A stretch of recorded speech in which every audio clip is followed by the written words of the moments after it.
One of the most difficult tasks for a property manager and/or owner can be refunding the security deposit to everyone's satisfaction.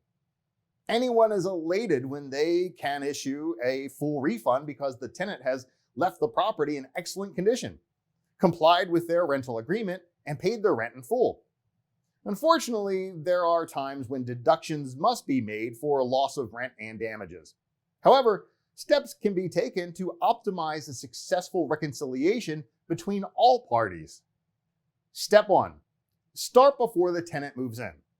This may sound like an odd approach to take, but common sense steps in the beginning will increase the odds of success when the tenant moves out. First, the unit is properly prepared in a clean, reasonable condition for when the tenant moves in. For example, it's really difficult to charge for a heavily soiled carpet when it was not professionally cleaned prior to occupancy. If the property is in good condition, then it's reasonable to expect a like condition when the tenant moves out. The condition of the property is documented before the tenant moves in. With this completed at the beginning of the tenancy, there are grounds for deductions if there are tenant damages at the end. It may not always be possible to avoid litigation, so it's very important to have complete records to defend keeping any or all of the security deposit. A thorough tenant screening is completed. Starting with the right tenant in the beginning eliminates most problems regarding a security deposit refund at the end of the tenancy. A good tenant will care for the property while renting, complete all required payments, and leave the residents in good condition. Good tenants want good rental history and credit. They want their security deposit back. A detailed rental agreement that complies with state laws is executed to ensure that the tenant fully understands and signs what is expected of them during tenancy and when they move out.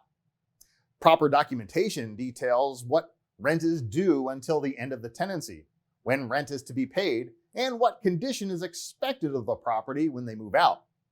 The rental agreement also clearly states the amount of the security deposit paid by the tenant. Step 2. Continue important functions during the tenancy. This can avoid legal issues where the tenant feels they have the right to use the security deposit for rent or repairs while they're still renting. Complete necessary repairs in a timely manner. Maintain accurate maintenance records. Keep accurate financial records on rent, late fees, and any other funds collected from the tenant. Step 3. Complete the move-out and refund of the deposit in a timely manner. It's important to remember that settling the security deposit in a timely manner will be to the benefit of all parties. The property condition is properly documented and completed with the tenant whenever possible. A refund and/or statement of condition detailing the deductions is issued in accordance with state law. If the circumstances dictate that the security deposit has been forfeited, itemized repairs and details of all unpaid monies are itemized and issued to the tenant at the last known address. This may take longer, but needs to be completed as quickly as possible. Step 4. Use common sense if there is a dispute over the security deposit. If the tenant challenges the deductions, evaluate if it's worth the dispute.